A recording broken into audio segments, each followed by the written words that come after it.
So good day sa inyong lahat mga tudes. So eto, maglalagay tayo ng Loctite dito sa tornilyo ng aking shifter. So eto mga tudes, kapag halimbawa ginawa nyo lang ay hinigpitan nyo lang uli, posible na lumuwag lang ulit yan dahil sa vibration, no.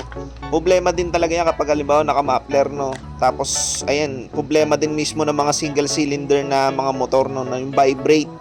Kapag hinigpitan nyo yan at hindi nyo nilagyan ng Loctite, posibleng lumuwag lang ulit yan, no mga tudes. Kaya napakahalaga pagka sa mga ganitong tornilyo, lalo na sa mga braking components, lalagyan mo ng Loctite para hindi basta-basta lumuluwag, no.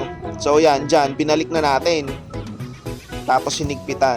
Hindi kumpara kapag halimbawa yung typical na higpit lang na posible ulit na lumuwag, dito kahit papano kampante ka na hindi na ulit basta-basta luluwag yan kasi may Loctite na, no mga tudes.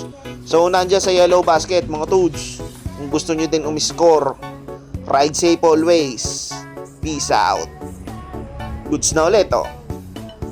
Hindi yan luluwag.